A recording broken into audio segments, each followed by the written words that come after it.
এখানে যারা আছেন আপনারা সকলেই আমার পরিচিত, সকলেই আমার হৃদয়ের মানুষ, আমার মনের মানুষ।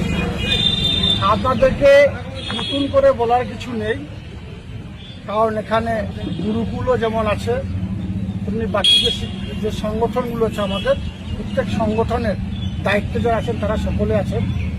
আপনাদের জানা আছে মাননীয় মুখ্যমন্ত্রী মাননীয় মমতা বন্দ্যোপাধ্যায় এবং আমার দলের সভাপতি অভিষেক বন্দ্যোপাধ্যায় হাসন বিধানসভার আসনে আমাকে মনোনয়ন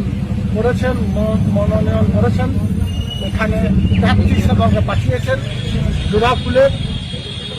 তো আমাদের সকলকে অনুরোধ করব তাতে কাঁধ মিলিয়ে বাংলার উন্নয়নের স্বার্থে মাননীয় মুখ্যমন্ত্রী মাননীয় মমতা বন্দ্যোপাধ্যায় 2011 থেকে 2025 এই মাত্র কয়েক বছরের ব্যবধানে জন্ম থেকে মৃত্যু প্রত্যেকটি ক্ষেত্রে যে অভাবনীয় পরিবর্তন ঘটিয়েছেন বাংলার বুকে, সেই পরিবর্তনের ধারাকে অব্যাহত রাখতে আমাদের সকলের উচিত মাননীয় মুখ্যমন্ত্রী মাননীয় মমতা বন্দ্যোপাধ্যায়ের হাতকে শক্ত করা।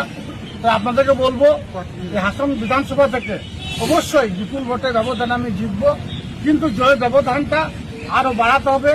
বীরভূম জেলার যে 11টা বিধানসভা আছে সর্বাধিক ভোটে যেন আমি জিতে মাননীয় মুখ্যমন্ত্রী মাননীয় মমতা বন্দ্যোপাধ্যায়ের হাতকে শক্ত করতে পারি, সেটাই আমাদের সকলের কাছে আমার রিকোয়েস্ট।